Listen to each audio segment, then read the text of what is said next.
Ayan, hello everyone. Hello everyone, welcome back again to my channel, Mars TV Vlog. Huwag niyo kalimutan mag-like and comment dyan sa baba para lagi tayong para lagi ko kayong mabalikan guys. So yun, bibigyan ko kayo ng mga tips yun guys, yung money tips para maiwasan nating maubos ang ating kapirahan. O diba, yan na naman guys tayo dahil tayong mga OFW, kailangan iwasan nating maubos ang ating mga pera, diba? So yun, bibigyan ko lang kayo para hindi maubos ang yung pera. Bigyan ko kayo ng mga tips, hindi ako magbibigay ng pera, bigyan ko kayo ng tips, diba? Ayaw mo ba na bigla ka na lang maubos yung yung kapirahan mo dyan, diba? Kung ayaw mo maubos yung biglaan ng pera mo, ayan, para sa itong video na to. So yun guys, makita nyo naman yun sa aking makita nyo dyan sa aking harapan. Ayan, naka-dual tayo ngayon, dual video tayo ngayon, diba? Para sa inyo tong tips na to, yun mga gustong hindi maubos agad-agad ang kapirahan. Wala pang isang buwan, ubos na agad ang pera natin. So ayun, bigyan natin ng kalinawan at meron ako ditong hinandang mga tips para hindi agad ayan, babasahin ko lang yung mga ilang tips guys na magtabi agad, diba? magtabi agad ng pera, magtabi agad ng pera para sa ipon natin yun guys, para sa ipon yun yung tip ko na number 1, magtabi agad ng magtabi agad ng pera. So yun yung pag-usapan natin guys. Sa simula pa lang guys na nakasahod na tayo, syempre pag nakasahod tayo man o yung cash man yan o sa ATM tayo sumasahod, diba? So ayun, continue natin kasi nga iniwasan ko lang yung may dumaan na nagpatugtog. So yun nga, magtabi ka agad ng ipon, diba? Magtabi agad pag sumahod na. So yun nga guys, paulit-ulit na lang natin sinasabi yan na pagkasahod, kung sa ATM ka man, pwede ka rin ilagay mo sa isang bank account mo agad na hindi yung nagagalaw. At kung cash naman yung pag sumasahod ka naman ng cash, pwede rin yan yung envelope system na tinatawag, diba? Doon mo naman maibubukod ngayon yung expenses mo, yung gusto mong cash na maiiwan sa'yo at saka yung i-save mo. So yun nga guys, pwede mo doon ilagay nang hindi mo naman ginagalaw yung ipon mo kasi kung cash ka nga naman talaga, diba?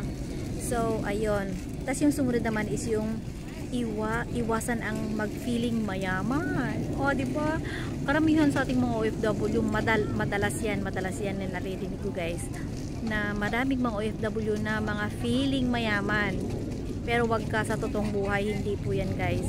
Kasi nga guys, diba, pinapadala halos lahat yung pera natin, yung sinasahod natin. Konti na lang yung natitira natin kasi feeling mayaman tayo, kaya sige, bigay tayo dun, diba? Bigay tayo ng mabigay sa ating mga magana o anuman, diba? So ayun, wag tayong mag-feeling mayaman. So ayun nga guys, isa pa dito is yung piliin ang mga taong sinasamahan. Oo, di ba? Piliin mo kung sino yung mga taong sinasamahan mo kasi nga syempre naman, bakit ko naman nasabi yan, di ba? Kasi nga po ganito po yan. Once na ang kasama mo is maluho, kain dito, kain doon, di ba? Sobrang luho talaga, walang ginawa kundi paglalabas, bili dito, bili doon, ng kung ano, hindi naman nararapat na bilhin. Puro mga wants lang, hindi nila iniisip yung bibili nila na kung needs lang talaga nila yon.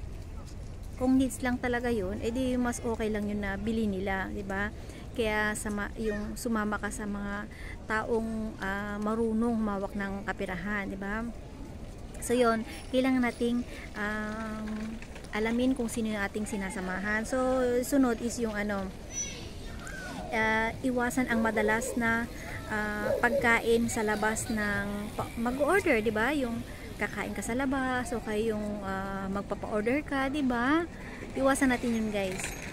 hindi porket mag-day off ka, kailangan mo nang laging kumakain sa labas or sa restaurant, diba, na mamahaling restaurant. Alam naman natin, diba, mga OFW, gusto nila yung kakain na lang sa labas, sa restaurant, mamahaling restaurant. Kasi once lang naman daw yun once lang naman din yun So yung once na yun guys, na pagkain mo sa labas is mahal na. Sobrang mahal na yun guys. Kasi siyempre, iisipin mo mahal ang bilihin sa restaurant. So yun, makakatipid ka kung bibili ka ng pagkain mo, tapos iluluto mo lang kung kaya mo magluto, di ba? Kung okay lang na magluto ka doon. So yun, kung pwede ka naman makapagluto, why not, di ba? Di magluto ka na lang, tapos baunin mo na lang, o di ba? Or minsan ka lang naman kakain once a month, okay na yun, di ba? Hindi naman yung tuwing Sunday di ba, pupunta ka sa restaurant para lang kumain ng bonggang-bongga. Di ba, magkano rin yun? Libo rin yun. Isang tao lang, libo na yung kakainin mo, tapos hindi pa maganda, di ba? Hindi pa masustansya, o di ba? Yung isa pa is yung iwasan natin ang pagsusugal. Diba? Marami akong kilala dyan nagsusugal. Diba? Siyempre mga OFW, sabi nila tanggal stress, yung mga yan, diba? Para tanggal daw stress, kailangan maglibang sa sarili, magsugal, diba? Mga ganun-ganun, diba? Marami dyan marami akong kilala dyan na nagsusugal Sige lang, okay lang yan minsan. Pero kung madalas naman na pag nag-off kayo nagsusugal, o diba, o kung siyempre siguro nanalo sa isang beses, tapos the next day talo ulit, parang wala din, diba? Tas lagi na lang talo, gusto mong bumawi, kaya panay naman ang pagsusugal mo hanggang sa nalululong ka na lang. So yun, kailangan na po natin yan, iwasan ang pagsusugal. So next naman is yung iwasan natin ang impulse buying. Ayan. Alam nyo guys, sa totoo lang, isa din ako sa mga dati. Ganyan din ako. Pag may ginusto ako, basta gusto ko talagang bilhin yun. Kasi ganito siya, 'di ba? Basta maganda siya. Ay, gusto ko nang bilhin, 'di ba? Tapos nung naisip ko, parang naluluma na yung binili ko na yun, 'di ba? Parang wala nang value. O yun, doon naisip ko, kaya yung mindset ko talagang binago ko guys, grabe. So yun nga guys, diba, umiwas tayo sa mga ganun, yung mga impulse buying na yan. Kasi nga guys, diba, once na nakita natin na isang bagay na mura na, diba, at hindi naman talaga kailangan, diba, ba't mo kailangan bilhin, diba? Hindi mo nang kailangan bilhin agad-agad kung hindi mo nang talaga kailangan, diba? Ganun lang yun guys. Huwag tayong manakam, diba? Huwag tayong manakam sa pagbili agad-agad. Pag-isipan muna natin guys. Kasi ang hirap kumita ng pera, tas once isang beses mo lang yan nakita, gusto mo bilhin agad. Iwasan po natin yung impulse buying. So napaka yan guys, grabe. Ang hirap, 'di ba? Kailangan nating natin yung sarili natin na hindi naman kailangan, ba't bibilin agad-agad, 'di ba? At kung mayroon pa naman ako, siguro after one month or 2 months, siguro bababa pa yan guys, 'di ba? Ganun yun Siguro pag-isip mo na sa sunod na buwan, ay hindi ko pala kailangan, o di ba nakasave ka na noon, o di ba? Ganun lang yun guys. Isa pa is yung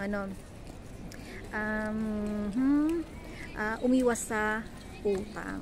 Yan nga guys, umiwas tayo sa utang hanggat maaari, hanggat kaya naman na bayaran na ng cash, kung mayroon talaga, o bayaran na lang, di ba? Kasi kung umutang pa tayo, may mga pa yan, may mga interest pa yan guys. So ganun talaga guys, ganun talaga yung buhay.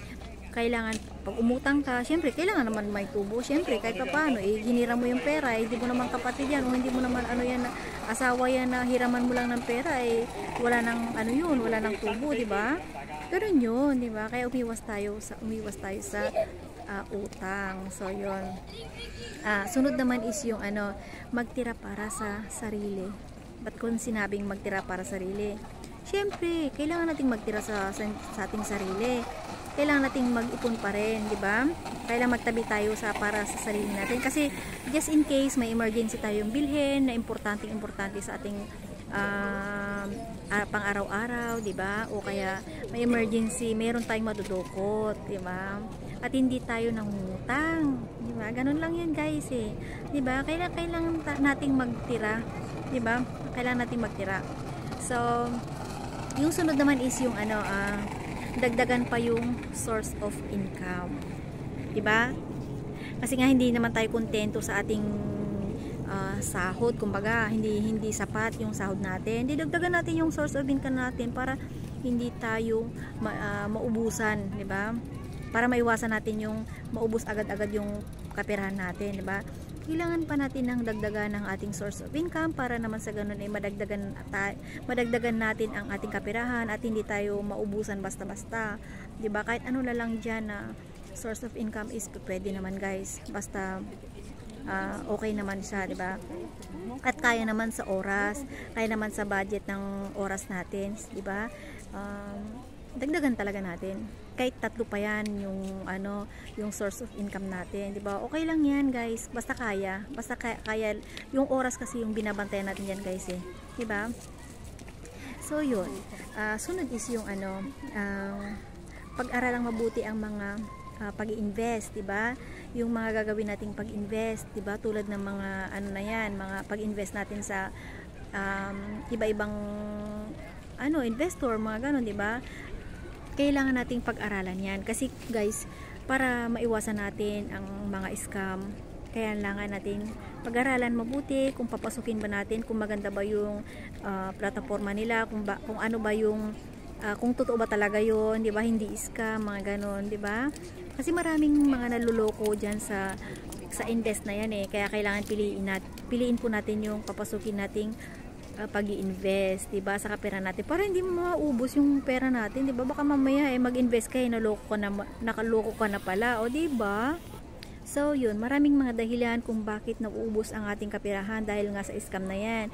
Maraming nababalita na na si ganito na scam dahil sinabing yung kaperahan niya magta times 2, 'di ba? Magta times 2 daw yung pera niya, 'di ba? Yun pala, scam na pala yun, 'di ba? Marami pong ganyan, guys. Marami pong mga ganyan na scam, 'di ba? Kaya iwasan po natin 'yan. Yung mga pag-invest na 'yan, 'di ba? Tingnan natin kung legit ba talaga 'yan, 'di ba? Nang hindi tayo maloko, 'di ba? Yung iba nga dyan, guys, makilala na, 'di ba? Makilala na sa lipunan, makilala na mga kung sino diyang tao, 'di ba? Yung mga basta kilala na sila sa natin, lipunan natin, naluloko pa. Minsan, kadalasan, 'di ba? Naluloko, 'di ba? Kaya dapat iwasan talaga natin 'yan, guys. Dapat tignan natin mabuti kung sino 'yon. Pag-investa natin, 'di ba? Magtanong-tanong muna tayo, 'di ba? Kung sino ba talaga siya, okay ba siya, 'di ba? At kung mag-invest ka, siguro mga unti-unti lang muna, wag nating ibubuhos lahat yung ating pinaghirapan na pera. So, yun nga, guys. So, yun yung mga naibigay ko lang na mga money tips para maiwasan maubos agad ang ating kaperahan. So, sana may naintindihan po tayo, guys, no? Yung paliwanag ko. Kasi yung paliwanag ko is for my own mindset lang yun, guys. For my mind lang yun, guys. So, sana maintindihan nyo. So, don't forget to like and comment down below para naman mabalikan ko kayo paulit-ulit, guys. So, this is Mercy Vlog. Bye-bye, paalam.